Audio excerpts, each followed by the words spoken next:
The North Atlantic in March of 1943 was a killing ground. 40 German U-boats had converged on two slow-moving Allied convoys, HX-229 and SC-122. Moonlight exposed the merchant ships like silhouettes in a shooting gallery. Torpedoes struck hull after hull, sending columns of fire into the night sky. 21 ships went down in that single battle. More than 140,000 tons of vital war supplies vanished beneath the waves. Far above Germany, a different kind of slaughter was unfolding. In October of that same year, 291 American B-17 bombers set out for Schweinfurt. They flew in tight formations, their gunners braced for attack. The Luftwaffe rose to meet them in waves, firing rockets from beyond machine gun range. 60 bombers were shot down that day. 600 airmen were killed or captured in a single mission. On the endless plains of the Eastern Front, the German war machine was still advancing. Soviet armies had suffered catastrophic losses at Kiev and Vyazma, with hundreds of thousands of men captured. The panzer divisions seemed unstoppable, their blitzkrieg tactics overwhelming every defensive line. Britain stood isolated, America was still mobilizing, and Stalin was demanding a second front that did not yet exist. How did the Allies turn this tide? How did they go from near defeat in 1943 to victory in 1945? The answer begins in a Moroccan hotel in January of that same year. Winston Churchill and Franklin D. Roosevelt came to Casablanca to decide the war's direction. They left with grand ambitions, but the gap between those ambitions and reality was enormous. The one bright spot on the Allied map was North Africa. In October of 1942, General Bernard Montgomery's British Eighth Army had stopped Field Marshal Erwin Rommel at a dusty railway station called El Alamein. The desert corridor was narrow, hemmed in by the Mediterranean and the impassable Qattara Depression. Rommel could not outflank the British lines. Montgomery had prepared his ground meticulously. He laid deep minefields across the entire front. He massed his artillery, concentrated his tanks, and waited for the enemy to come. When the Afrika Korps struck, it hit a wall of fire. The German tanks advanced into killing zones where anti-tank guns and mines tore them apart. The battle was grinding and costly, but the arithmetic favored the defenders. The Eighth Army had more than 230,000 men. Rommel had fewer than 80,000, and only a fraction of those were German. British factories were pouring out new tanks and guns every week. The Afrika Korps could not replace its losses. By early November, Rommel was retreating. It was the first major defeat of a German army group in the war.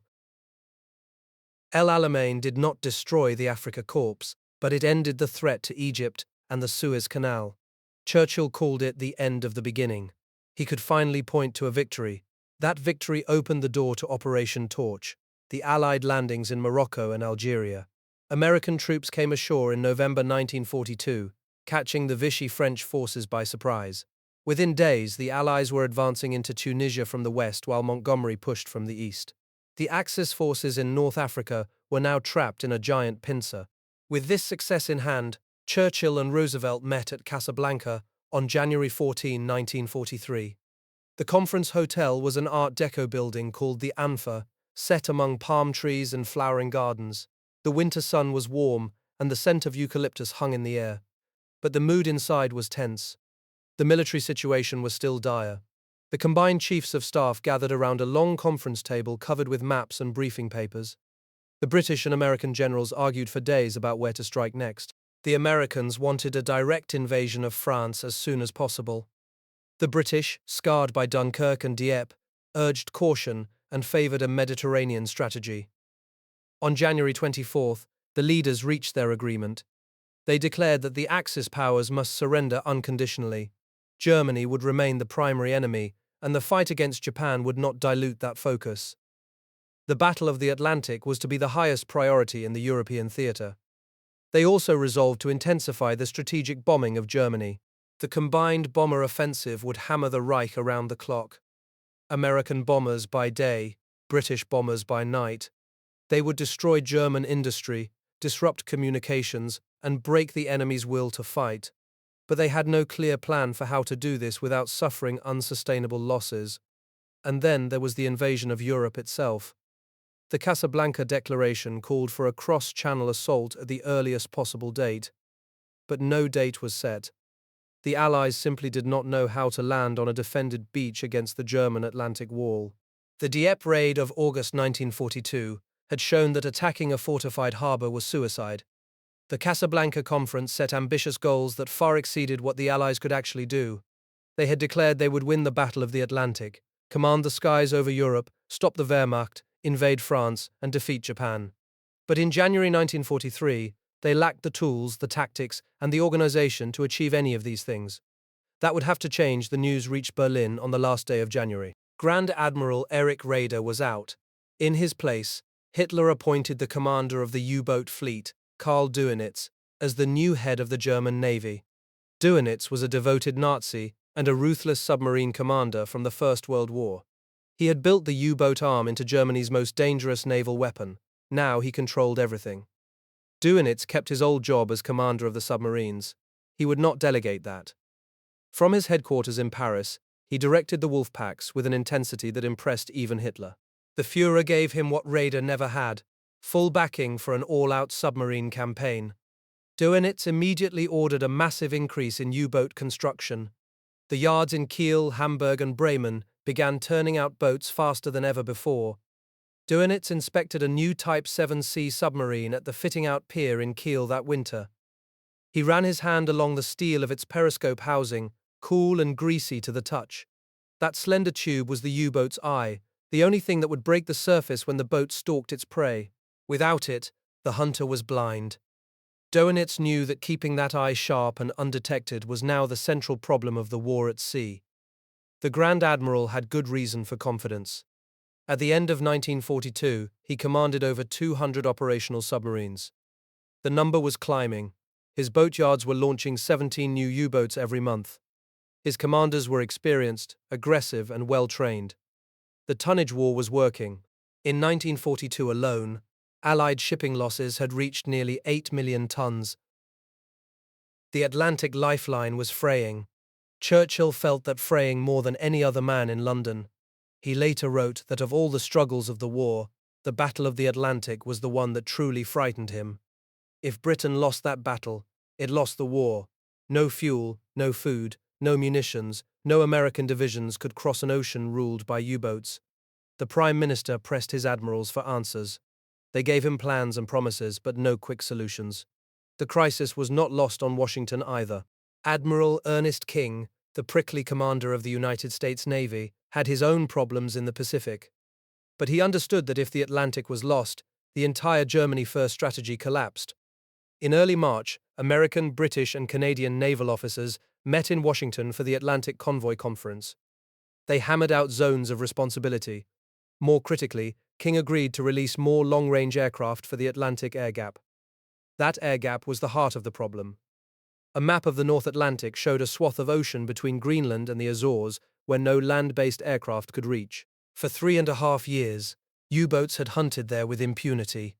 Convoys entered that zone, and for days they were blind. The Germans called it the happy time.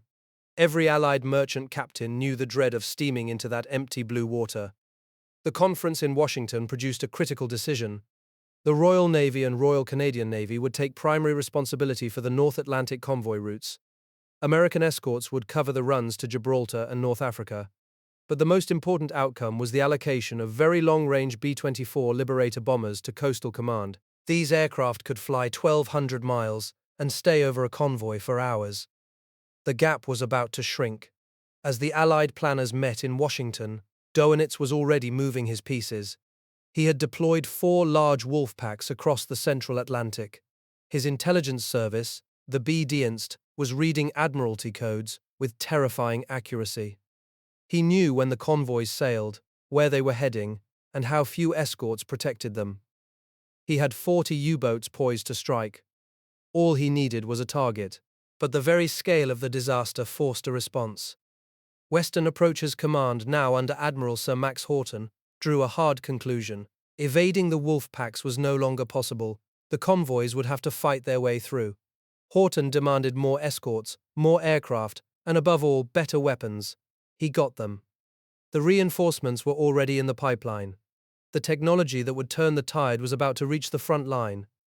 That technology began in a modest wooden building at Birmingham University. In the spring of 1940, two young physicists named John Randall and Harry Boot had assembled a strange device made from scrap metal. It was called a cavity magnetron. This saucer-sized object could generate powerful microwave pulses and detect small metal objects at sea. Its most critical feature was size. Unlike the giant radar towers along the English coast, this device was small enough to fit in an aircraft or a small warship. The magnetron's potential was immediately recognized. In September 1940, the Tizard mission brought a prototype to the United States. The Americans were astonished. Bell Labs and the new radiation laboratory at MIT began mass-producing the device. By early 1943, squadrons of RAF Coastal Command aircraft were being fitted with centimetric radar, operating on a 10-centimeter wavelength. The Germans could not detect it. Their Metox receivers were useless against it. For a U-boat commander, this was a nightmare. His only warning of an approaching aircraft had been the German Metox receiver, which picked up the older Allied radar signals. Now that warning was gone. The first time a U-boat crew realized they were being hunted by centimetric radar was when depth charges exploded around them. The aircraft came out of the night with no warning at all. The hunter was becoming the hunted. Another innovation was reaching the escort vessels. The Hedgehog was a forward-firing mortar system that threw 24 contact-fused projectiles ahead of the attacking warship. Unlike depth charges, which exploded at a preset depth and distorted sonar readings, the Hedgehog projectiles exploded only on contact with a submarine. This meant the escort could maintain sonar contact throughout the attack. The kill rate began to climb. The Hedgehog had a curious origin. Its designer was Lieutenant Colonel Stuart Blacker, a retired Army officer who had been fascinated by explosives since his school days. His early experiments had involved a croquet ball, a drain pipe, and the headmaster's greenhouse. By 1942, his crude spigot mortar had evolved into a devastating anti-submarine weapon. It took time to convince the Admiralty. Churchill himself witnessed a test and ordered production accelerated. By the spring of 1943, Hedgehog teams were training on the Scottish locks. Equally important was the Lee light. Its inventor, Humphrey de Verde Lee, was a former Royal Flying Corps pilot who had spent his own money to develop a powerful searchlight for anti-submarine aircraft. The Lee light was mounted on the belly of Wellington and Catalina bombers. When the aircraft's radar detected a U-boat on the surface at night, the pilot could switch on the light and catch the submarine in a blinding glare. The stunned German gunners had no time to react before the depth charges hit. For months, Lee had struggled to convince the Air Ministry to adopt his invention. Bureaucrats raised objections about weight, power supply, and aircraft handling. Lee ignored them. He flew the prototypes himself, proved the concept, and kept pressing. Finally, the Admiralty intervened.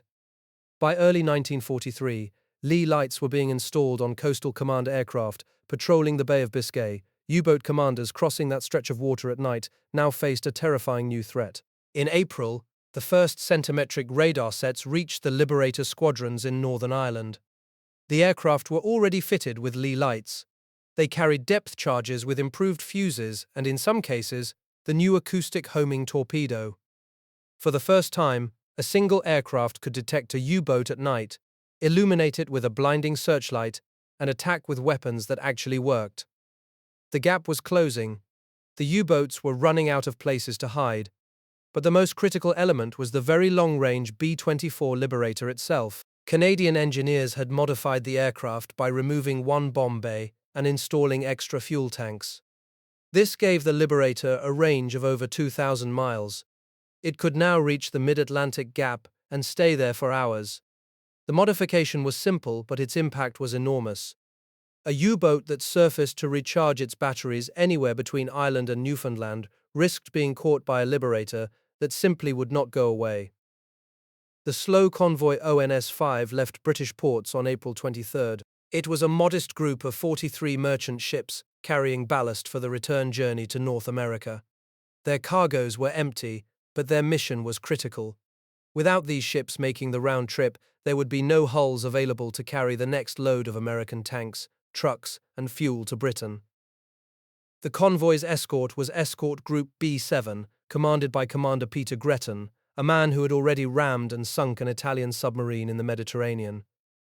Gretton was 30 years old, with the cold determination of a born hunter. He had no interest in merely shepherding merchant ships to safety. He wanted to kill U-boats. His escort group included 2 destroyers, 1 frigate, and 4 corvettes with names like Sunflower, Snowflake, Pink, and Loosestrife. They were small ships, overcrowded and overworked, but they were now equipped with centimetric radar and hedgehog mortars, and their crews had trained relentlessly through the winter storms. The convoy steamed north of Iceland, then turned west toward Greenland. For the first few days, howling gales battered the ships and kept the U-boats submerged. But by May 4th, the storm had passed.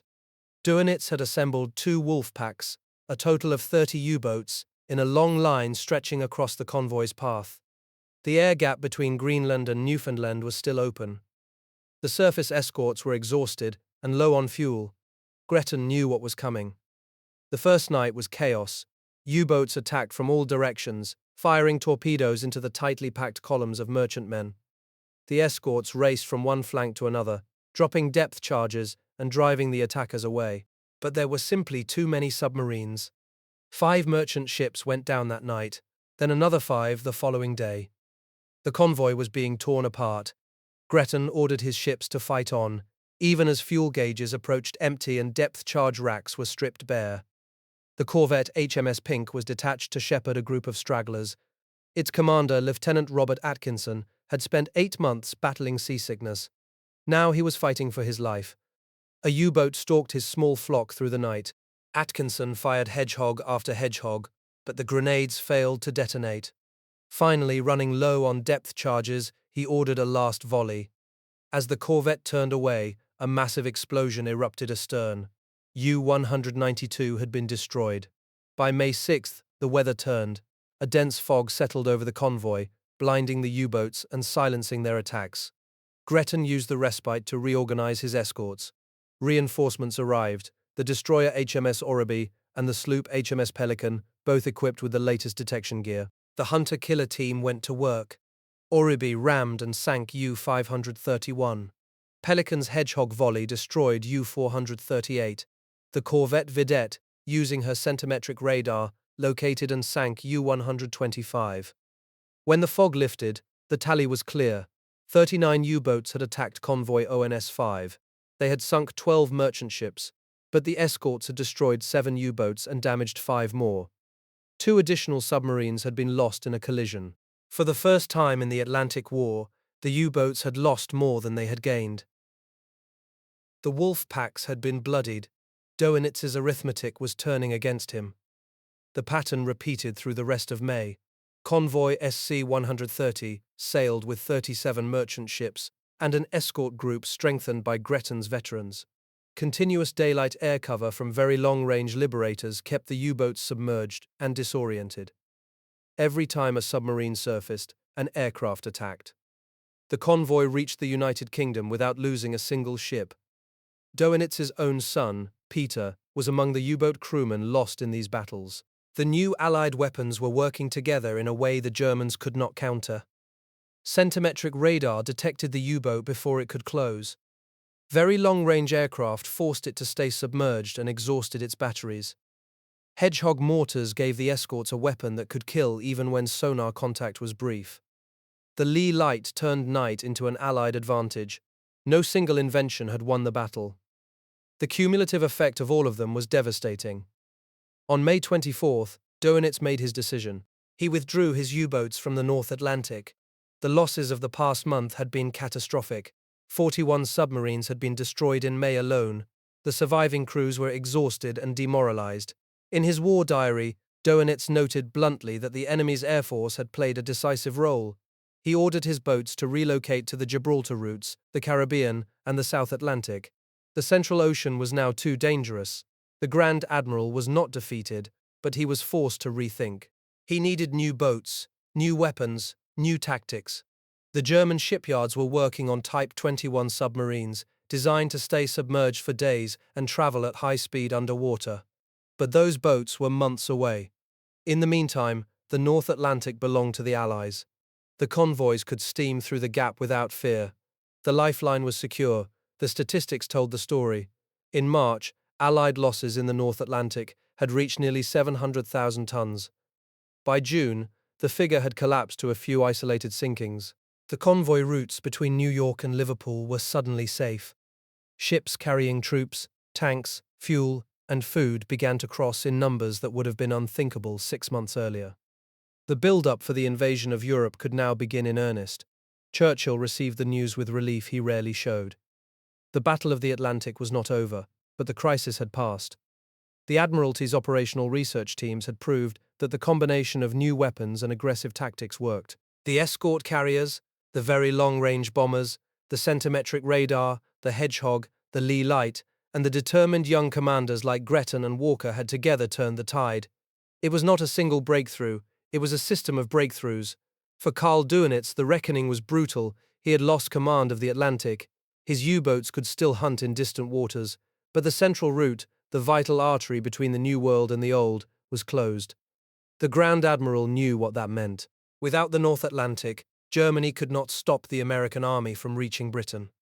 Without the North Atlantic, the invasion of Europe was only a matter of time. The tide had turned, and Dönitz could not turn it back. By the summer of 1943, the Atlantic lifeline was secure, but the second great pillar of Allied strategy, the aerial bombardment of Germany, was in deep trouble. Air Marshal Arthur Harris had promised that his bombers could bring the Third Reich to its knees. He was finding out how wrong he was. From his headquarters at High Wycombe, Harris directed the Battle of the Ruhr, a campaign of 43 major raids against the industrial heart of Western Germany. The new oboe navigation system and specially trained Pathfinder squadrons were improving accuracy. But the cost was rising.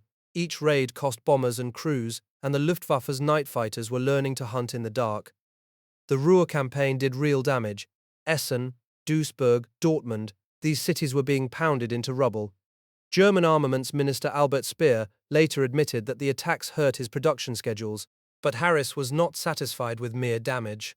He wanted a knockout blow. In July, he turned his attention to Hamburg, the great port city that was Germany's second-largest urban center. The operation was codenamed Gomorrah. It would be the most destructive aerial attack in history up to that point. On the night of July 24, 1943, 791 RAF bombers took off for Hamburg. They carried a new secret weapon, strips of aluminum foil called window, that blinded German radar. The Pathfinders marked the target with precision flares, and then the main force unloaded its bombs. The result was a firestorm. Heated air rose at hurricane force, sucking oxygen from the streets below. 46,000 civilians died in Hamburg that night. 260 factories were obliterated. Speer told Hitler that 6 more such raids would end the war. Hamburg was a triumph for Harris, but it was also a trap. The sheer scale of the destruction shocked the German leadership into action. Speer began dispersing factories across the Reich. The Luftwaffe, under the capable direction of General Adolf Galland, poured resources into night fighters and flak batteries. The Germans learned to counter window with new radar techniques, and Harris, emboldened by his success, made a fatal decision. He would now take the fight to Berlin. But before the Battle of Berlin began, the Americans tried their hand at daylight precision bombing. The United States Army Air Forces had arrived in England with a doctrine of high-altitude, daylight attacks on specific industrial targets. Their B-17 Flying Fortresses and B-24 Liberators were heavily armed and supposedly able to defend themselves. In August 1943, they launched deep penetration raids against the Ploesti oil fields in Romania and the Messerschmitt factory at Regensburg. The results were sobering. German fighters tore into the formations and losses were severe. The navigator Elmer Bendiger was a former journalist who had a gift for words. He flew with the 8th Air Force from a base in eastern England. On the morning of October 14, 1943, he climbed into his B-17 and took off for Schweinfurt, where the Germans manufactured most of their ball bearings. 291 fortresses formed up over England and headed east. Their P-47 Thunderbolt escorts flew with them as far as Aachen, and then waggled their wings and turned back. The bombers were on their own. What followed was a slaughter. Galland had massed his fighters along the route, and they attacked in waves. First came single-engine Messerschmitts and Focke-Wulfs, firing 20mm cannons. Then came twin-engine fighters, firing rockets from under their wings. The formations broke apart. Crippled bombers fell out of the sky. Bendigo watched his comrades die around him. By the time the surviving aircraft limped back to England, 60 B-17s were missing. 600 airmen were dead or captured. Another 138 planes were damaged. It was the worst day in the history of American air power. The Schweinfurt raid proved what the Luftwaffe already knew, and the Allies had refused to accept: the bomber could not always get through. Daylight precision bombing against defended targets was impossible without fighter escort all the way to the target and back. The Americans had no such fighter. The P-47 Thunderbolt and the P-38 Lightning were excellent machines, but they lacked the range to accompany the bombers deep into Germany. The air offensive was at a dead end. The Germans controlled the skies over their own country. Harris, meanwhile, had opened his Battle of Berlin. Between November 1943 and March 1944, he dispatched 16 major attacks against the German capital. The results were devastating for Bomber Command. Berlin was a huge, sprawling city, far larger than Hamburg. The bombers could not concentrate their destruction. The German night fighters, now equipped with improved radar and upward-firing cannons, inflicted terrible losses. In the Berlin campaign alone, Bomber Command lost over 1,000 heavy aircraft. The crews were exhausted and demoralized. The battle was a failure. But even as the bombers faltered, a quiet revolution was taking place in a factory in Derby, England.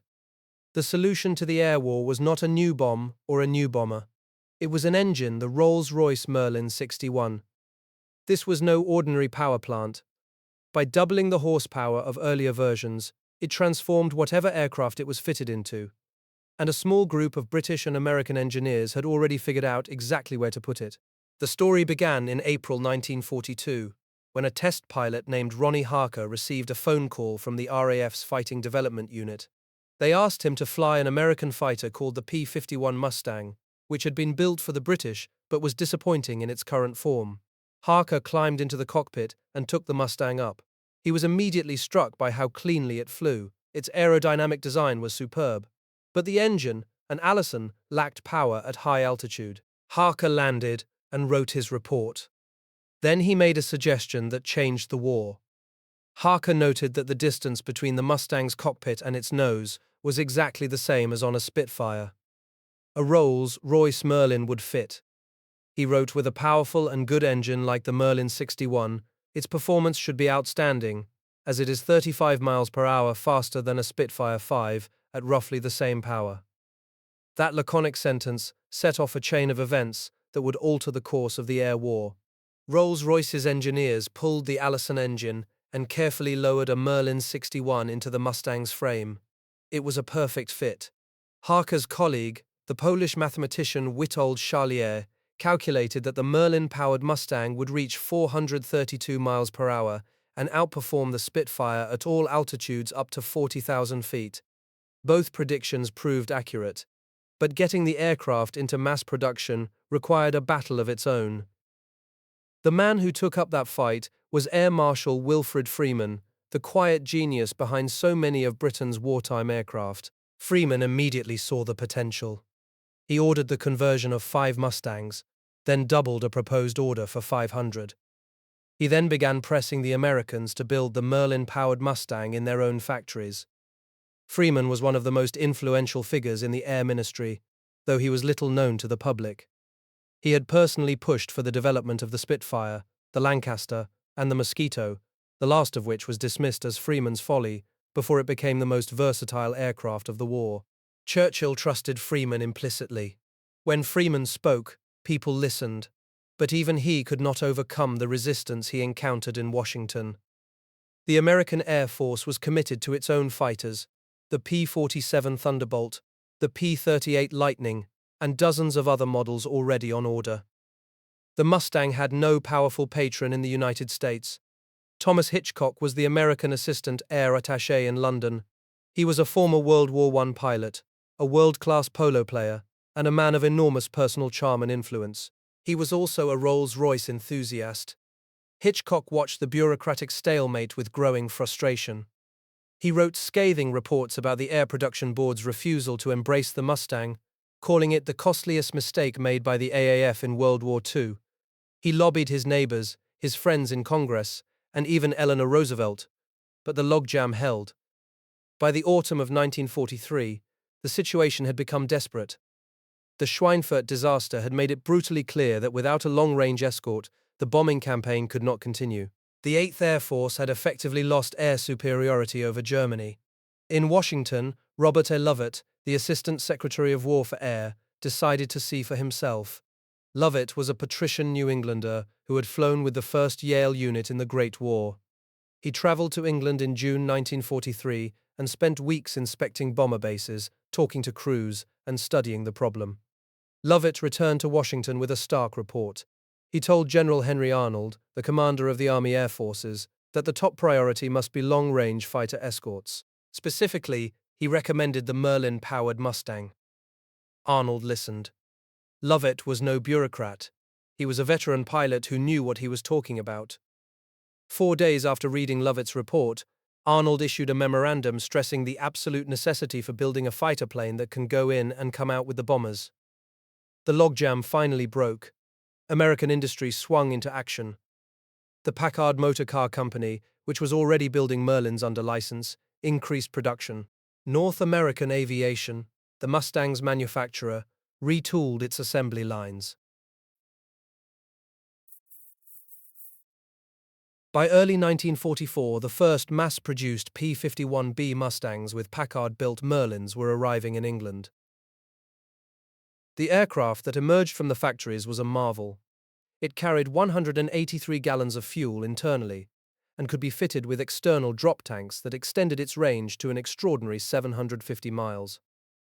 It consumed fuel at less than half the rate of a P-38 or P-47. It could fly to Berlin and back. The 1st Mustang Squadron entered combat in December 1943, but it took time to build up numbers and train pilots. By February 1944, the Mustang was operating in squadron strength. The man who led the first long-range Mustang group was Colonel Donald Blakesley, an American who had fought in the Battle of Britain with the Royal Canadian Air Force. Blakesley had been flying Spitfires for years, but he knew their limits. When he saw the Merlin-powered Mustang, he knew he had the weapon he needed. He drove his pilots hard, demanding perfection. They delivered. In February 1944, the 8th Air Force resumed its deep penetration raids. This time, the Mustangs went all the way. The effect was immediate and devastating for the Luftwaffe. When German fighters rose to intercept the bombers, they found Mustangs waiting for them, high above, coming out of the sun. The P-51 could outrun and outturn the Focke-Wulf 190 and the Messerschmitt 109. It could climb faster and dive harder. The German aces, veterans of hundreds of missions, were suddenly on the defensive. General Jimmy Doolittle, who now commanded the 8th Air Force, made a bold decision. He released the Mustangs from close escort duty. Instead of staying with the bombers, they were ordered to hunt the Luftwaffe wherever it could be found. They were to attack German airfields, strafe fighters on the ground, and destroy the enemy in the air. The Mustang was no longer a bodyguard. It was a hunter. The Luftwaffe's losses began to mount at an unsustainable rate. In March 1944, the Germans lost more than a dozen of their greatest aces, pilots with 100 or more kills to their names. Egon Meyer, who had shot down 102 Allied aircraft, was killed on March 2nd. Anton Haeckel, with 192 victories, fell in March. Wolf Dietrich Wilke, with 162 kills, died on March 23rd. These men were irreplaceable. The German pilot training program, starved of fuel and rushed to the front, could not produce replacements of similar quality. The average German fighter pilot in early 1944 had a fraction of the training hours of his American opponent. While the Mustangs were grinding down the Luftwaffe by day, Harris resumed his night offensive. But the Battle of Berlin had broken bomber command. On the night of March 30th, 1944, Harris dispatched 795 bombers to Nuremberg. The operation was a catastrophe. German night fighters, guided by radar and the bomber stream's own electronic emissions, intercepted the force before it reached the target. 95 bombers were shot down. Another 12 were written off after landing. 59 were badly damaged. The loss rate of 11% was utterly unsustainable. The Nuremberg raid marked the end of Harris's strategic offensive. Even the air staff in Whitehall had abandoned him. The bombers would now be redirected to support the coming invasion of France, tactical targets like railways and bridges, not cities. Harris himself admitted that casualty rates could not in the long run be sustained. Bomber command was defeated, but the air superiority battle was shifting. The Mustangs were winning. The Merlin 61 engine that transformed the Mustang was the product of decades of engineering excellence. Sir Henry Royce, the company's founder, had died in 1933, but he left behind a team of engineers who shared his obsession with precision. The Merlin was a liquid-cooled V12 that generated over 1,500 horsepower. It was reliable, powerful, and adaptable. By the end of the war, Rolls-Royce and its American licensee Packard had built more than 150,000 Merlins. They powered Spitfires, Lancasters, Mosquitoes, and most critically, the P-51 Mustang that saved the daylight bombing campaign. The men who fought the air war paid a terrible price.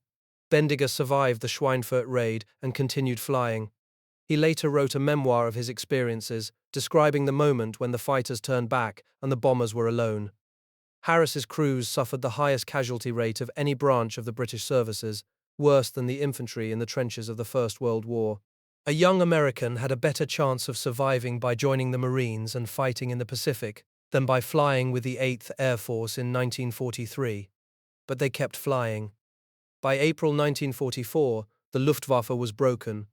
The German fighter force had lost over 2,000 pilots killed in the first 5 months of the year. On May 24, 1944, only 240 single-engine day fighters remained operational in the entire German Air Force. The Allies had achieved what had seemed impossible a year earlier: complete air superiority over Western Europe. When the invasion of Normandy came on June 6, the Allies put 11,590 aircraft into the air. The Luftwaffe could barely respond. The material anchor of this transformation was a single engine, the Rolls-Royce Merlin. It weighed about 1,600 pounds and was built from thousands of precisely machined parts. Its cylinder blocks were cast from liquid aluminum. Its crankshaft was forged from nitrided steel. When it ran at full power, it consumed fuel at a rate that would empty a car's tank in minutes. But it ran smoothly, reliably, and powerfully. It was the heart of the Mustang, and the Mustang was the instrument that broke the Luftwaffe's back. Harker, the test pilot who first saw the potential, lived to see his judgment vindicated. He continued flying Mustangs long after the war, taking them up into the skies he loved. He died in New Zealand in 1999, a quiet man who had changed the course of the air war with a single sentence in a test report. Freeman, who had championed so many aircraft, retired as an Air Chief Marshal, and died in 1953, recognized as one of the most important figures in British aviation history. Lovett went on to serve as Secretary of Defense during the Korean War. Hitchcock was killed in a plane crash in 1944, just before D-Day, never seeing the full triumph of the aircraft he had fought to produce. The strategic bombing campaign had not won the war. That was the uncomfortable truth that Harris and his advocates refused to accept. The bombers had not broken German morale. They had not destroyed German industry. German aircraft production actually peaked in 1944. What the bombing campaign had done was force the Luftwaffe to fight, and in fighting, to die. The attrition of German fighter pilots over the Reich in early 1944 was the essential precondition for the invasion of Normandy. Without the Mustang, that attrition could not have happened. The air war was not won by bombs. It was won by the long-range fighter that finally gave the bombers the protection they needed. The Mustang closed the escort gap that had plagued Allied air forces since the beginning of the war. It allowed the bombers to reach their targets. More importantly, it allowed the fighters to destroy the enemy's ability to defend those targets. The Luftwaffe was defeated in the air, over its own country, by an American airframe, powered by a British engine, and championed by a handful of determined men on both sides of the Atlantic. The Bomber Command crews who died over Berlin and Nuremberg did not die in vain, even if their commander's strategy was flawed. Their sacrifice, combined with the American Daylight Campaign, had drawn the Luftwaffe into a battle of attrition it could not win. The Mustang delivered the killing blow. By the summer of 1944, the skies over Europe belonged to the Allies. The invasion could proceed. The second front that Stalin had demanded since 1941 was finally possible. The cost had been staggering. The Allies lost tens of thousands of aircrew over Europe. The Germans lost even more. The cities below were reduced to rubble. The moral questions raised by area bombing would haunt the post-war world. But the strategic objective set at Casablanca had been achieved. Command of the air over Western Europe was an accomplished fact by June 1944. The bombers had not won the war, but they had made it possible for the armies to win it. The engine that made it possible sat in the nose of every Mustang, a Rolls-Royce Merlin 61, built under license by Packard, machined to tolerances that amazed even the Germans. It was a piece of engineering that had its origins in a drawing scratched into wet sand on a beach in Sussex, where Sir Henry Royce had sketched the design of a new engine for a new kind of war. Royce never saw the Mustang. He never knew that his engine would save the daylight bombing campaign. But the men who followed him, Harker, Freeman, Lovett, Hitchcock, carried his work forward. They solved the problem that had baffled the air theorists for 2 decades. They built the fighter that won the air war. On July 5, 1943, the German High Command launched its last great offensive on the Eastern Front. Operation Citadel aimed to cut off the Kursk salient and trap nearly 1 million Soviet soldiers in a giant pincer movement. 2 army groups, one from the north and one from the south, would strike simultaneously. The panzer divisions that spearheaded the attack included the newest German tanks, Tigers and Panthers, in concentrated numbers. Hitler believed this offensive would restore the initiative to the Wehrmacht and break the Red Army's momentum after Stalingrad.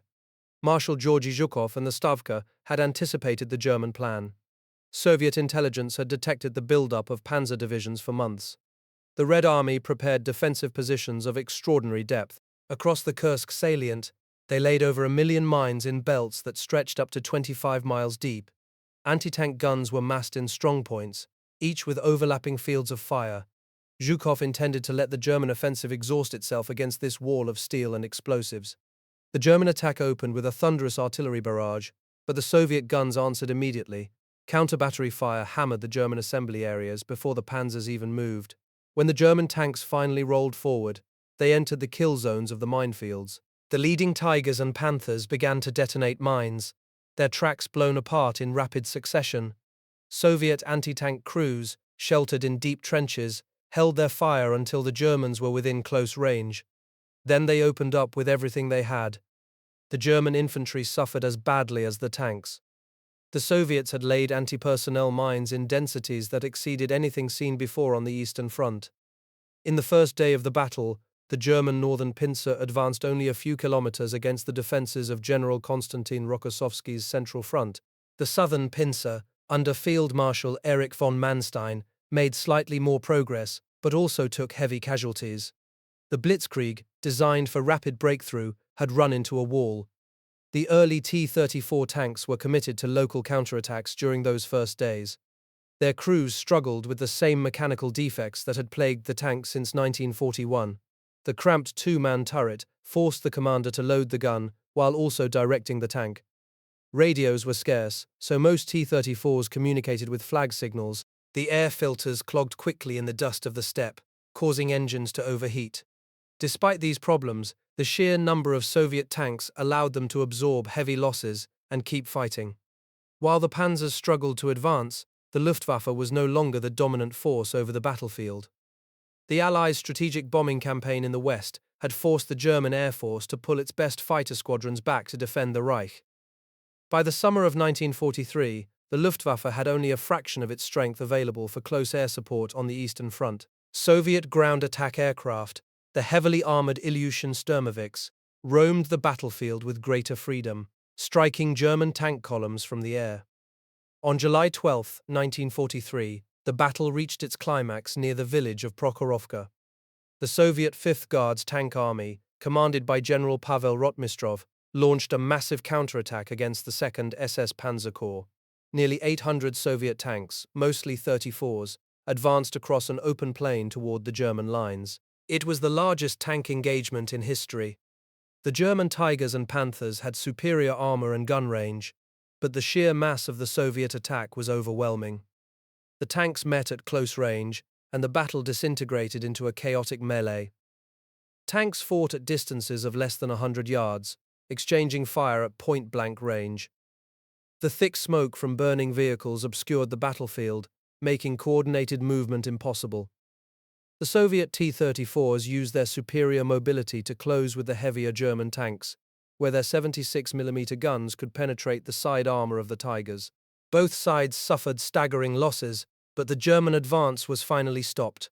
When the sun set on Prokhorovka, the 2nd SS Panzer Corps had lost its offensive capability. The 5th Guards Tank Army had lost more than half its tanks, a catastrophic number of casualties. But the German plan for Kursk required the southern pincer to link up with the northern pincer, and that link was no longer possible. Manstein pleaded with Hitler to allow him to continue the attack, but the German reserves were exhausted. The greatest offensive the Wehrmacht could mount on the Eastern Front had failed. The Soviet losses at Prokhorovka were heavier than the German losses. The kill ratio still favored the Wehrmacht in terms of tanks destroyed per engagement. But the Red Army could replace its losses, and the German army could not. Behind the front, Soviet factories were turning out new T-34s at a rate the German tank industry could never match. The strategic advantage was shifting.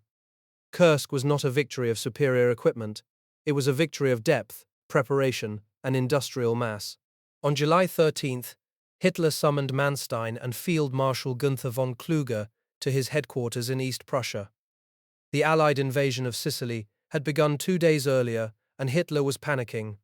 He ordered the transfer of several panzer divisions from the Eastern Front to Italy. Manstein argued that the Kursk offensive should continue, that victory was within reach. Hitler refused. The German offensive at Kursk was effectively over. The divisions pulled out for Italy would never return to the east. The German withdrawal from Kursk was orderly at first, but the Red Army did not let them go easily. Zhukov ordered a general counter-offensive along the entire front. The German divisions, exhausted and under strength, had to fight a rearguard action as they pulled back. Soviet artillery and ground attack aircraft pounded the retreating columns. By August, the Red Army had pushed the German lines back to their starting positions. The initiative on the Eastern Front had passed permanently to the Soviet Union. On August 23, 1943, the Red Army recaptured Kharkov for the final time. The city had changed hands 4 times during the war, and each time it had been taken at enormous cost. This time, the Soviet forces held it. Manstein's counteroffensive in the spring of 1943 had been the last successful German operational-level attack on the Eastern Front. After Kursk, the German army no longer had the strength to mount such operations. The war in the East had become a defensive struggle for the Wehrmacht. The victory at Kursk was a turning point, but it was not the end of the war. The Red Army had to sustain a relentless push westward. German resistance remained fierce, and the Wehrmacht's defensive tactics were as effective as ever. The German soldiers fought with a tenacity born of desperation and fear, but the reserves of men and material were no longer on their side. Every month, the Soviet advantage in tanks, guns, and aircraft grew larger. During the winter of 1943 to 1944, the Red Army launched a series of offensives that pushed the German lines steadily back. The Dnieper River was crossed, Kiev was liberated, the German siege of Leningrad was finally broken. The Red Army's ability to conduct deep operations was improving with each campaign. The Stavka had learned from its mistakes at Stalingrad and Kursk. Soviet commanders now had the experience and the equipment to execute complex, large-scale offensives. The T-34 that rolled off the production lines in early 1944 was a very different machine from the one that had fought at Kursk. The new 34-85 variant had a larger 3-man turret, finally freeing the commander from the task of loading the gun. A new 85mm gun could penetrate the front armor of a Panther at reasonable combat ranges. The radio, once a luxury, was now standard equipment on every tank.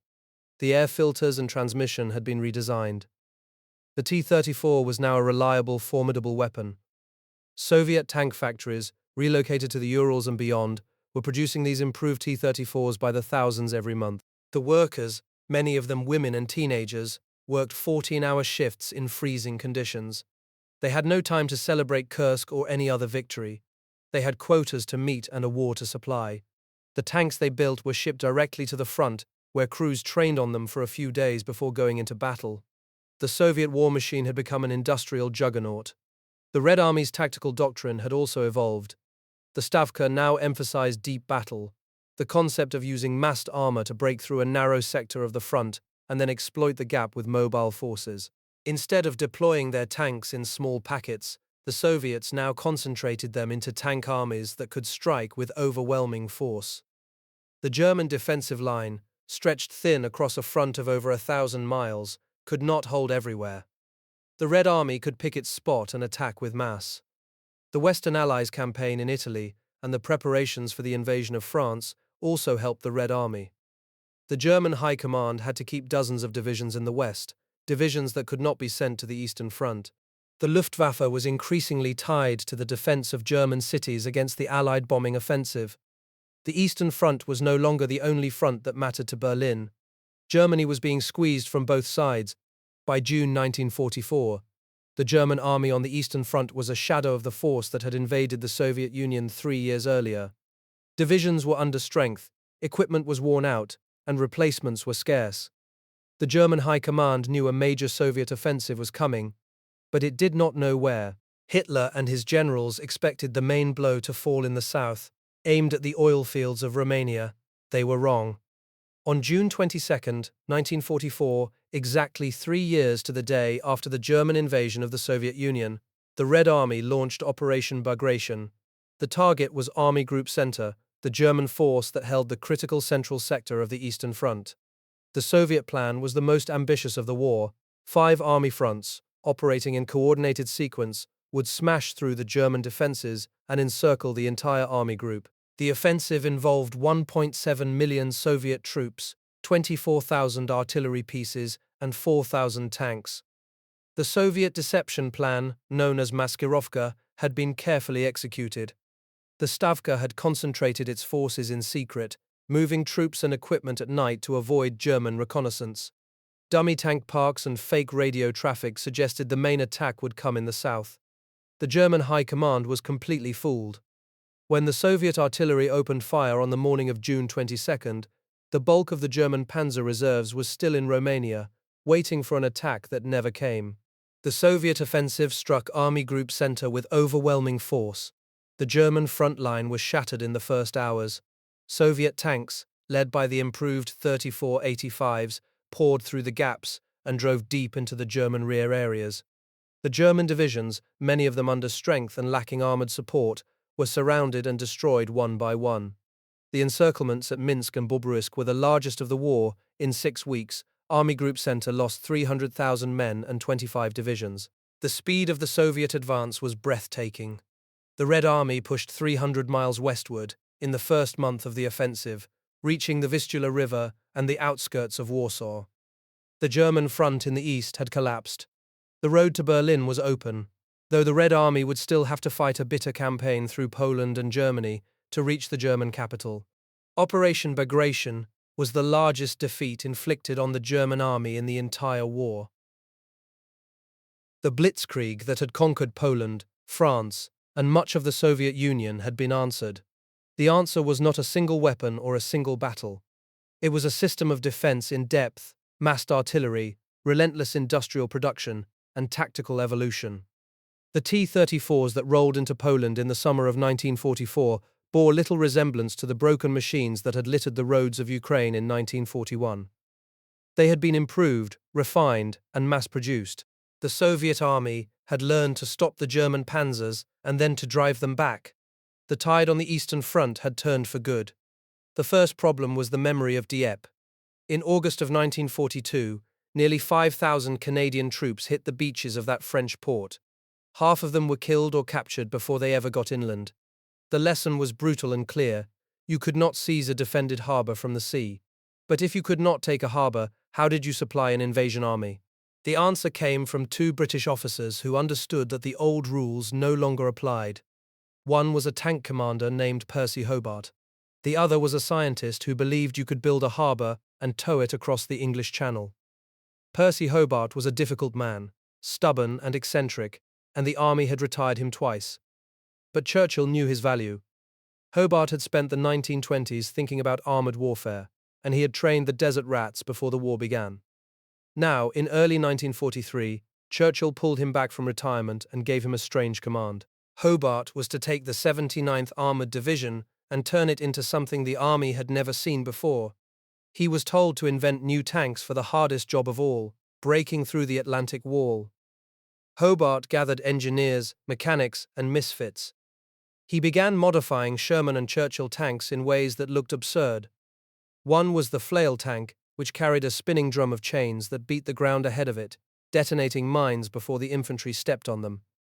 Another was the bridging tank, which carried a folded steel bridge on its hull and could drop it across a ditch or a crater in seconds. There was the amphibious DD tank, surrounded by a collapsible canvas screen that let it float ashore under its own power.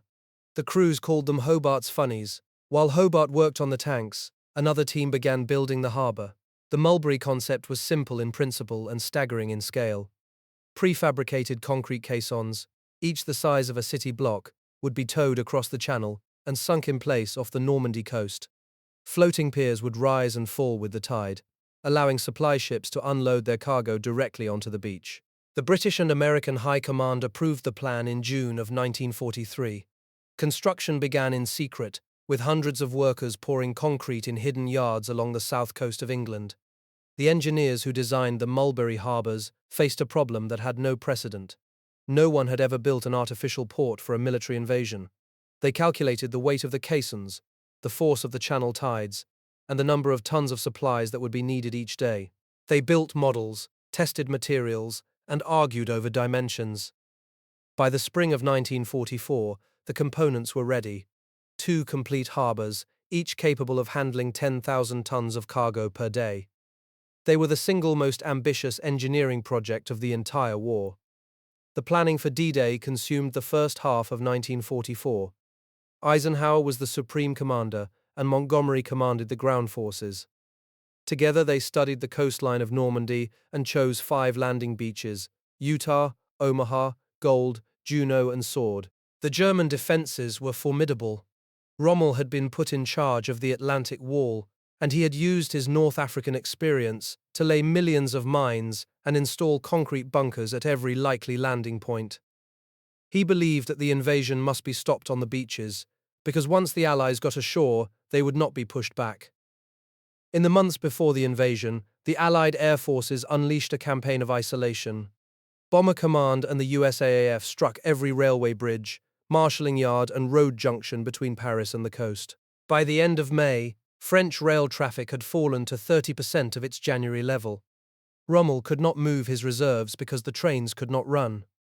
The Luftwaffe, already broken by the Mustang offensive, could barely put 100 fighters over France.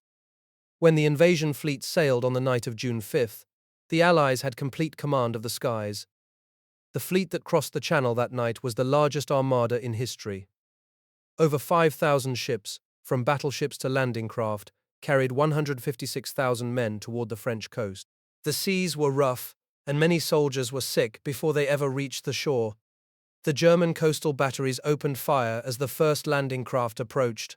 On Omaha Beach, the American infantry faced the worst of it. The amphibious DD tanks launched there were swamped by the waves, and most sank before they reached the sand. The infantry came ashore without armor, straight into machine gun fire from the bluffs above. On the other beaches, Hobart's Funnies saved lives. At Gold and Juneau, the flail tanks cleared paths through the minefields, while the bridging tanks dropped their steel ramps across the anti-tank ditches. The Churchills with the petard mortars fired their massive demolition charges at the concrete bunkers, silencing the German guns one by one. By mid-morning, British and Canadian troops had pushed off the beaches and were moving inland. At Utah Beach, the American landings went almost according to plan. Only Omaha remained in crisis, the casualties mounting on the sand. The gamble of the Mulberry harbours paid off from the very first day. Within hours of the landings, the first sections of the artificial port were being towed into position off the coast of Arromanches. The concrete caissons, each weighing 6,000 tons, were sunk in a precise arc to form a breakwater. Engineers worked around the clock, connecting the floating piers and running steel roadways across the open water. By the evening of June 7th, the first supply ship was unloading its cargo at the new harbour. The beachhead was no longer dependent on the capture of a deep-water port. The German response was slow and confused. In the weeks before D-Day, Allied deception operations had convinced the German High Command that the main invasion would come at the Pas de Calais. Hitler refused to release the panzer reserves.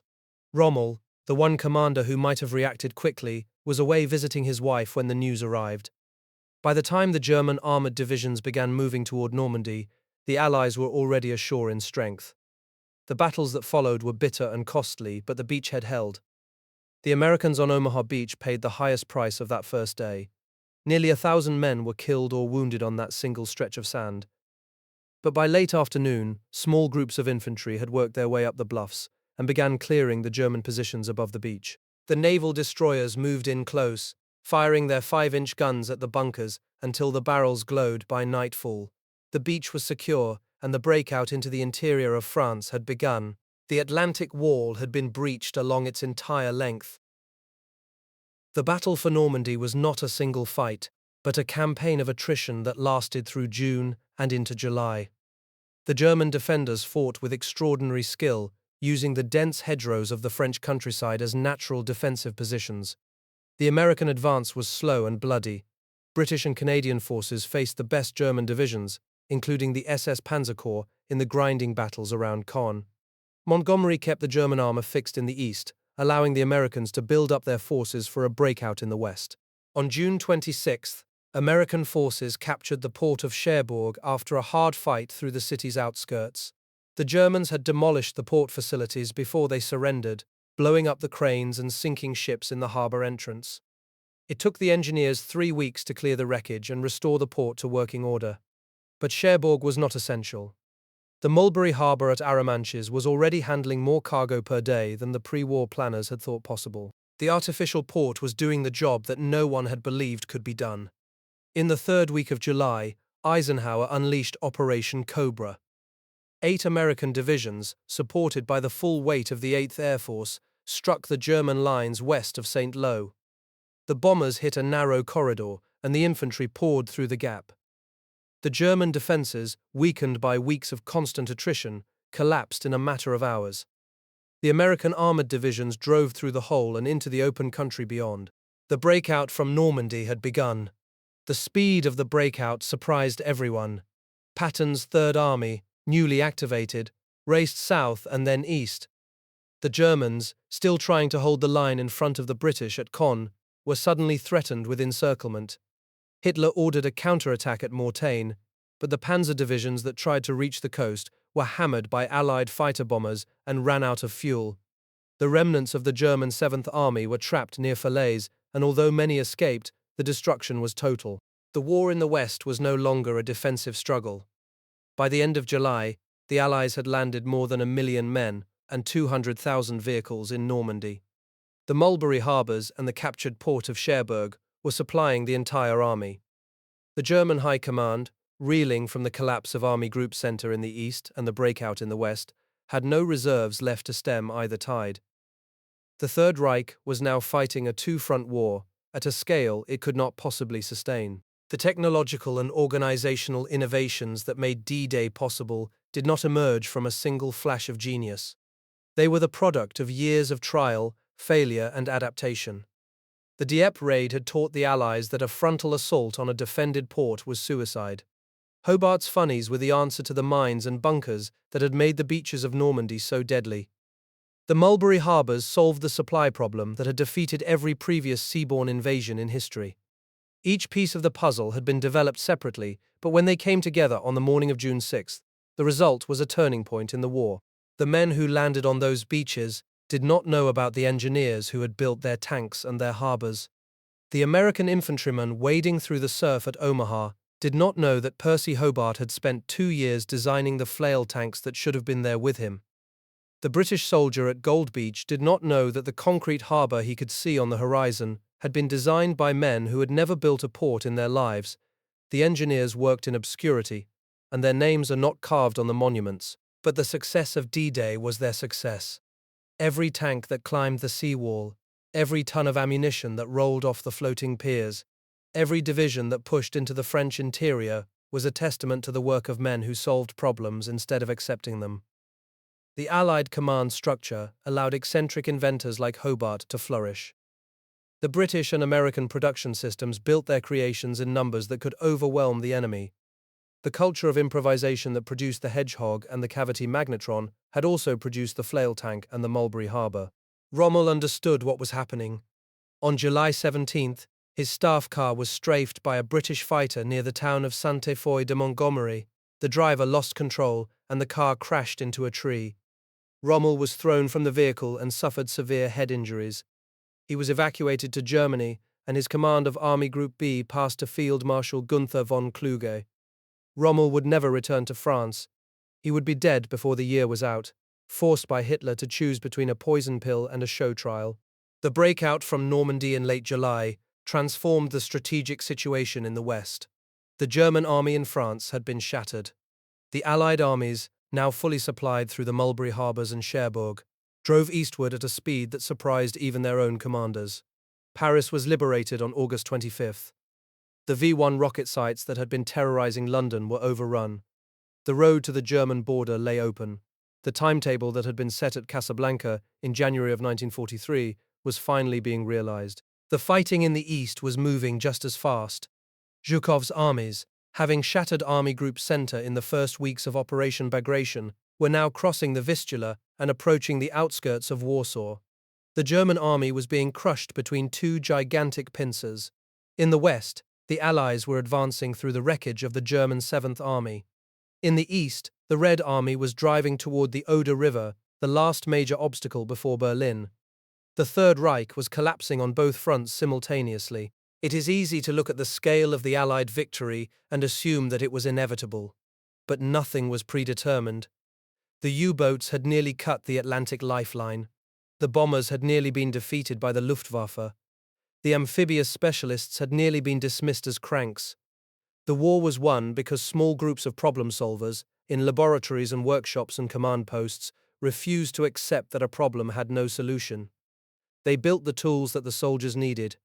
When the last German defender was driven from the Normandy beaches, the Allies had achieved what they had set out to do at Casablanca. They had won the Battle of the Atlantic. They had won command of the air over Europe.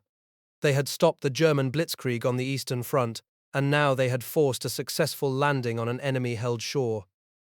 The men who engineered these victories met varied fates. Arthur Harris was denied a peerage and left a bitterly controversial figure. Elmer Bendiger survived the war and later wrote a powerful memoir of his experiences. Peter Gretton survived and became a celebrated naval historian of the convoy battles. Captain Johnny Walker, the slayer of 20 U-boats, died of exhaustion in 1944, a hero to his men. Humphrey de Verde Lee saw his searchlight become a standard tool against U-boats. Sir Wilfrid Freeman, the quiet champion of the Merlin Mustang, retired as Air Chief Marshal. Robert Lovett, who broke the bureaucratic deadlock, became U.S. Secretary of Defense during the Korean War. Thomas Hitchcock, the brilliant advocate of the Mustang, died in a plane crash in 1944, just before its full triumph. Only one great strategic challenge remained: the defeat of Japan. That victory, too, would require the engineers and the problem solvers, and it would take them across the vast expanse of the Pacific Ocean. The landing craft wallowed through the grey Pacific swell, their bows pointed toward a strip of sand that barely rose above the water.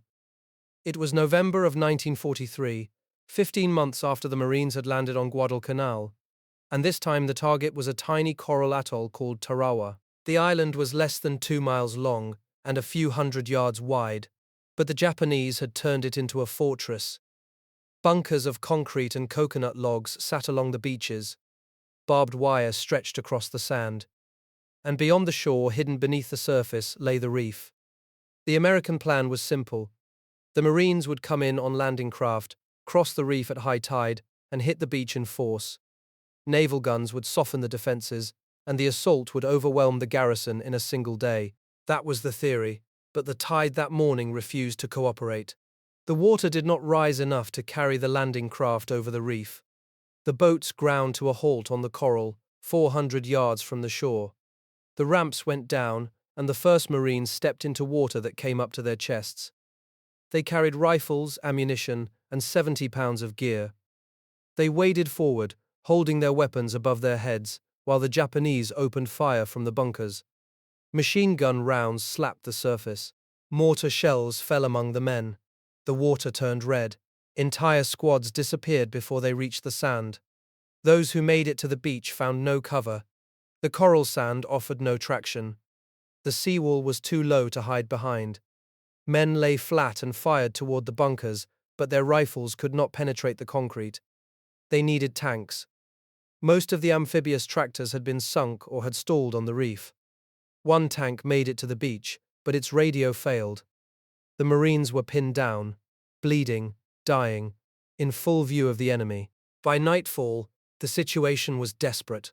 More than 1,000 Marines were dead or wounded. The beachhead was a narrow strip of sand, maybe 300 yards deep. The Japanese commander sent a message to Tokyo. The enemy would be driven back into the sea by morning. But the Americans did not retreat.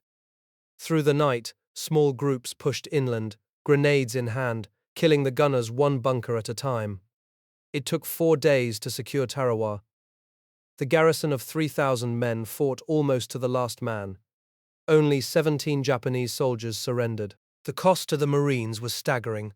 More than 3,000 casualties, including 1,000 dead. The battle shocked the American public.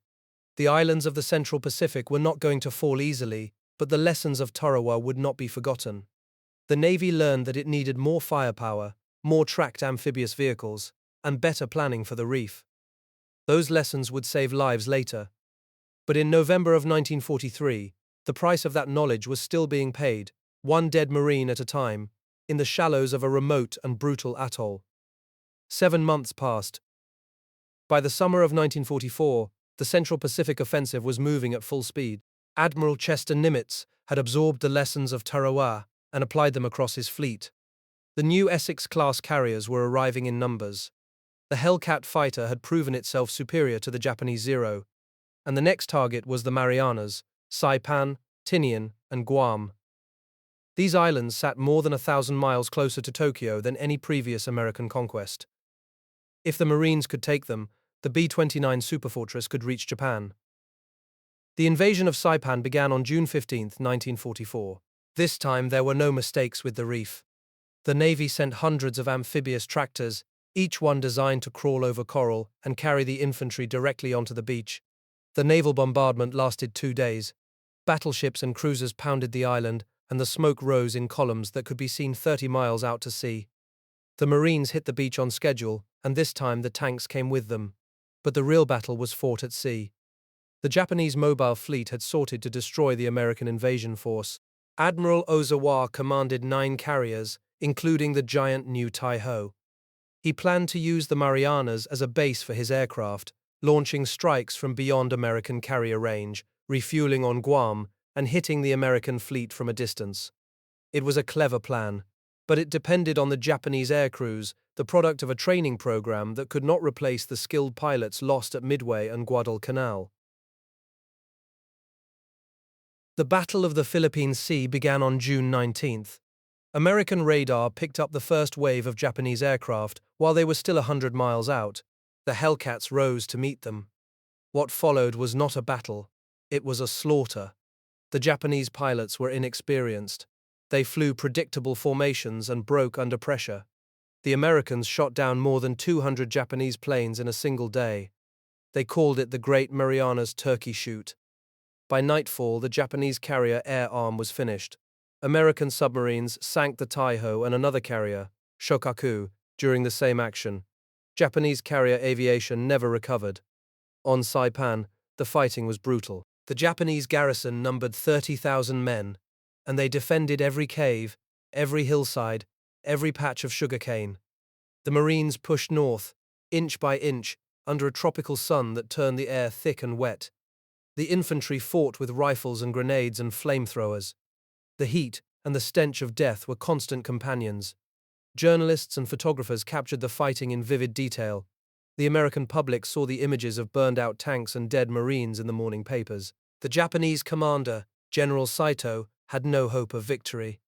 His forces were outnumbered and outgunned. On July 7th, he ordered a final banzai charge.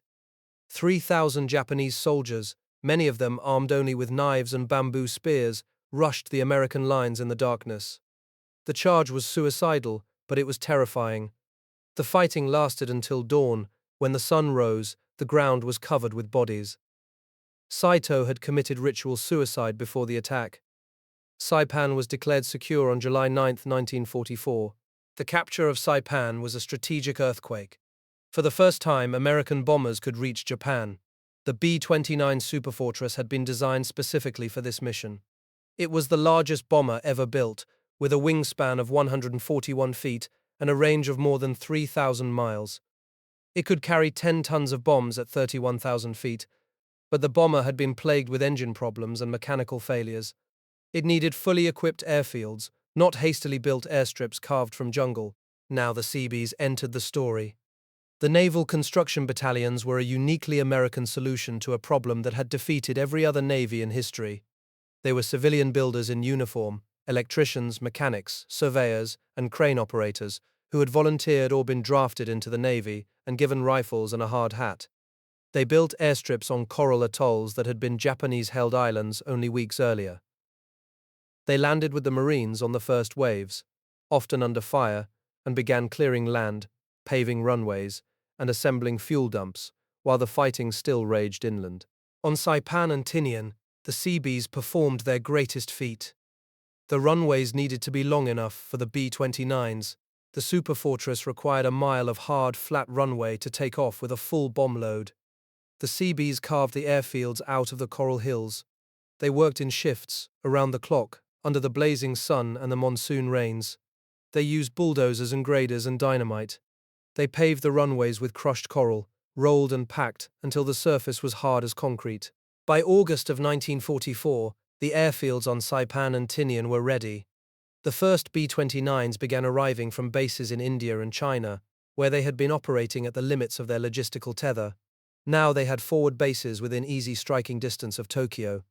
The crews stepped off the transport planes and looked at the runways stretching toward the ocean. They knew what they had come to do. The war against Japan was about to enter its final phase. Among the officers overseeing this build-up was a general named Curtis LeMay. He was a bomber commander who had learned his trade in the skies over Germany. LeMay was hard, demanding, and utterly unromantic about the business of war. He did not care for ceremonies or speeches. He cared about putting bombs on target. When he arrived in the Marianas in August of 1944, he found a force still struggling with mechanical failures and poor bombing accuracy. He was not impressed. LeMay drove his crews relentlessly. He ordered more training, stricter maintenance, and better bombing technique. The early missions from the Marianas were flown at high altitude, following the doctrine of precision daylight bombing that the USAAF had perfected in Europe. But over Japan, the B-29s encountered something new: the jet stream. Winds of 150 miles an hour tore the formations apart. The bombs fell wide. The accuracy was poor. LeMay watched the strike photos and saw bomb craters scattered across empty fields miles from the intended target. The problem was not with the bomber. The B-29 was a magnificent machine, the product of years of design and billions of dollars of investment. Its pressurized cabin allowed the crew to fly at 30,000 feet without oxygen masks. Its remote control gun turrets gave it a defensive capability unmatched by any other bomber. But high-altitude bombing in the Pacific was not working. LeMay needed a different answer. He watched, and he waited, and he studied the reports that came back from each mission. In Europe, the Allies had won the air war by destroying the Luftwaffe. The Mustangs had cleared the skies. But over Japan there was no Luftwaffe to defeat. The Japanese Air Force had been shattered at the Philippine Sea and would never recover. The B-29s could fly almost unopposed. What they could not overcome was the weather. LeMay realized that if he wanted results, he would have to change everything. In November of 1944, the first B-29 raid on Tokyo took off from the Marianas. It was a symbolic beginning. 111 bombers made the journey, and the damage they inflicted was modest. But the point was that they had reached the Japanese capital. The newspapers in America carried the news with banner headlines. The war was coming home to Japan. The long march across the Pacific, from Guadalcanal and Tarawa and Saipan, had finally brought American air power within range of the enemy's heartland. The Seabees kept building. More runways, more hangars, more fuel storage.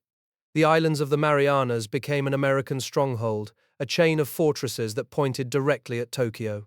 By the end of 1944, the B-29 force in the Marianas numbered more than 400 aircraft. The bombing campaign was just beginning. It would grow more intense, more destructive, and more terrible as the months passed. The Pacific War had been transformed. The fast carrier groups had destroyed the Japanese Navy. The Marines and the infantry had seized the islands. The Seabees had built the bases. And the B-29s, the great silver machines that represented the pinnacle of American industrial power, were delivering the payloads. What had seemed impossible in the dark months after Pearl Harbor was now a matter of time. Tinian, Saipan, Guam, these names had entered the American lexicon as symbols of hard-won victory. The B-29s that lifted off their runways carried more than bombs.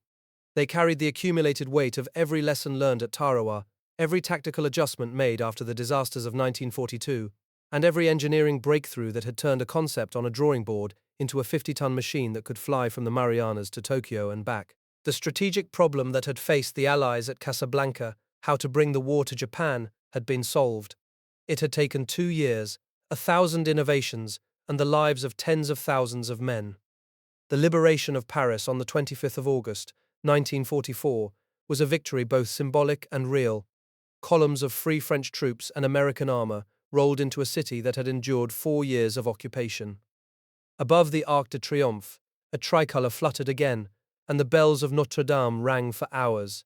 But the road to Paris had been paved with the wreckage of German divisions, trapped at Falaise and shattered in the fields of Normandy. The Allied armies, now streaming eastward, knew that the real prize lay ahead, the heart of Germany itself. From the west, Eisenhower's forces pushed toward the Rhine. From the east, Zhukov's armies crossed the Vistula and drove into the Polish plain. In September, while the British paratroopers fought and died at Arnhem, the Red Army advanced through the Carpathians, clearing the path to Berlin. The Germans fought with the fury of desperation, yielding ground only when their units were annihilated.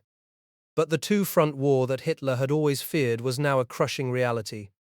In the west, the Allied supply lines stretched dangerously thin, and the autumn rains turned the roads to mud. The attempt to leap the Rhine at Arnhem failed, leaving the Allies to fight a winter campaign against a resurgent German defense. In December, Hitler launched his last gamble, a panzer thrust through the Ardennes that briefly panicked the Allied high command. But the Battle of the Bulge consumed Germany's last armored reserves. In the east, the Red Army never paused. By January of 1945, Zhukov's forces had crossed the Oder, the last major water barrier before Berlin.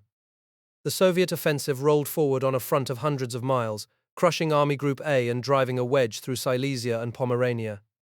German divisions disintegrated, their remnants streaming westward to surrender to the Americans or the British rather than face the avenging Russians. The German war economy, already crippled by the bombing campaign, could no longer fuel or arm its shrinking defenses. Speer's factories, once so productive, now lay in ruins or were overrun by advancing armies. The Reich had been reduced to a narrowing corridor between the Elbe and the Oder. The stage was set for the final act, and everyone from the battle-hardened commander to the plain soldier understood that the end was near. In the ruined bunker beneath the Chancellery in Berlin, Adolf Hitler refused to accept reality. He ordered phantom armies to counterattack, sacked generals who told him the truth, and dreamed of a miracle weapon that would turn the tide. But the miracle never came. The Soviet artillery was now within range of the city center, and the ground shook with the weight of tens of thousands of shells. On the 30th of April, 1945, with the Red Army fighting block by block through the rubble of Berlin, Hitler shot himself in his private study. His body was carried to the Chancellery garden, doused with petrol and burned. The man who had orchestrated the greatest war in history left no grand funeral, only a shallow grave in the dirt. Word of his death spread through the city, and the remaining defenders slowly laid down their arms. The Soviet flag was raised over the Reichstag on the 1st of May, but the fighting continued for 2 more days. Zhukov accepted the surrender of the Berlin garrison on the 2nd. Across Germany, isolated pockets of resistance held out, waiting to surrender to the Western Allies rather than the Russians. The German army, once the most formidable fighting force in the world, had been beaten to pieces. In the small town of Flensburg, near the Danish border, the German government under Grand Admiral Dönitz attempted to negotiate a partial surrender, hoping to save as many soldiers as possible from Soviet captivity, but the Allies would not accept anything but unconditional surrender. On the 7th of May, General Alfred Jodl signed the instrument of surrender at Eisenhower's headquarters in Reims. The document took effect the next day. The war in Europe was over. In London, Churchill announced the victory to a crowd that had waited 6 long years. In Moscow, Stalin toasted the Red Army. But the peace was not yet universal. Across the Atlantic, American B-29s were already taking off from the Marianas, carrying a new and terrible weapon toward the Japanese home islands. With Germany defeated, the full weight of Allied power could turn against Japan. The B-29 campaign from the Marianas had intensified through the winter and spring of 1945. But high-altitude precision bombing had failed to cripple Japanese industry. The jet stream scattered bombs across the countryside, and Japanese cities remained largely intact. General Curtis LeMay, commanding the 21st Bomber Command, needed a new approach. LeMay decided to strip the B-29s of their defensive guns and bomb from low altitude at night, delivering thousands of small incendiary bombs to ignite the densely built wooden cities of Japan. On the night of March 9, 1945, 334 B-29s struck Tokyo. Firestorms consumed 16 square miles of the capital, killing an estimated 100,000 people. The raid was a horror, unprecedented in warfare. Throughout the spring, LeMay's bombers struck 66 Japanese cities, reducing whole industrial districts to ash. Oil refineries, aircraft factories, and rail yards were obliterated. The Japanese military, lacking both a credible air force and effective civil defense, could do little to stop the raids. By June, the heart of Japan's industrial economy had been burned out, but the Japanese government refused to surrender. The army insisted on fighting to the last, preparing a final battle on the home islands that would cost millions of lives. American planners, having seen the ferocity of Japanese resistance on Iwo Jima and Okinawa, feared that an invasion of the home islands would be a bloodbath beyond anything in their experience. A new weapon offered a terrible alternative. For 3 years, the secrets of the British cavity magnetron and the American wartime scientific establishment had been channeled into a single project, the atomic bomb. At Los Alamos, a team of physicists led by J. Robert Oppenheimer had designed a weapon that harnessed the power of the atom. On July 16, 1945, the first atomic device was detonated in the New Mexican desert, yielding an explosive force equivalent to 20,000 tons of TNT. President Harry Truman, who had succeeded Roosevelt after his death in April, authorized the use of the atomic bomb against Japanese cities. On the morning of August 6, 1945, a single B-29 named the Enola Gay dropped the uranium bomb Little Boy over the city of Hiroshima. The explosion flattened 4 square miles and killed approximately 80,000 people instantly, with tens of thousands more dying in the weeks that followed. 3 days later, a second bomb, the plutonium device Fat Man, was dropped on Nagasaki. The destruction was comparable. The Japanese government, facing the collapse of its military position, the devastation of its cities, and the unprecedented threat of atomic annihilation, finally accepted the terms of unconditional surrender. On August 15th, Emperor Hirohito broadcast his decision to the nation. On the 2nd of September, 1945, Japanese officials signed the instrument of surrender aboard the battleship USS Missouri in Tokyo Bay. The war that had begun with the attack on Poland 6 years earlier was over. From the beaches of North Africa to the islands of the Pacific, from the forests of the Ardennes to the streets of Berlin and the rubble of Hiroshima, the greatest conflict in human history had reached its end. The surrender was unconditional, as Roosevelt and Churchill had demanded at Casablanca in January of 1943. That conference had set the strategic framework for victory, but the actual achievement depended on thousands of problem solvers who worked at every level of the Allied war machine. The men who built the cavity magnetron and the Merlin engine, the engineers who designed the Mulberry harbors and the landing craft, the scientists who created radar and the atomic bomb. They had turned the tide. The armies, the navies, and the air forces fought the battles. But they fought with tools that did not exist when the war began. The convoy battles of the Atlantic had been won by radar, the Hedgehog, and the long-range aircraft. The air war over Germany had been decided by the Mustang and the Merlin engine. The Blitzkrieg had been broken by minefields, anti-tank guns, and the improved T-34. The Normandy invasion had succeeded because of specialized armor and artificial harbors. The Pacific War had been transformed by fast carrier groups, Seabees, and the B-29.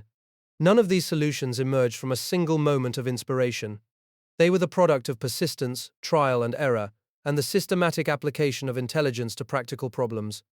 John Randall and Harry Boot built the first cavity magnetron in a wooden shed at Birmingham University. Lieutenant Colonel Stuart Blacker drew on his boyhood experiments with mortars to develop the Hedgehog. Ronnie Harker, the test pilot, recognized that the P-51 Mustang could be transformed by a Rolls-Royce Merlin engine. Percy Hobart's Funnies cleared the way on D-Day. The Seabees built airfields under fire on islands that had been jungle a week before. The war was the greatest test of organized problem-solving in history. It was won not by a single weapon or a single commander, but by the cumulative effort of countless individuals who refused to accept that a problem was impossible. The tide turned because they turned it with ingenuity, with courage, and with the determination to see the job through. That is the story that the instruments of surrender represent, not the end of a war, but the triumph of human effort over the greatest challenge ever faced. By the summer of 1945, the ruins of Berlin and the ashes of Hiroshima bore witness to the terrible cost of that triumph. But the world that emerged from the war was a world transformed. The United States and the Soviet Union, allies in war, would become adversaries in the long peace that followed. The atomic bomb changed the nature of power forever. And yet, the roots of that post-war world lay in the decisions made at Casablanca and in the workshops and laboratories where engineers and scientists had worked to turn the tide. The men who built the weapons and the men who fought with them rarely met.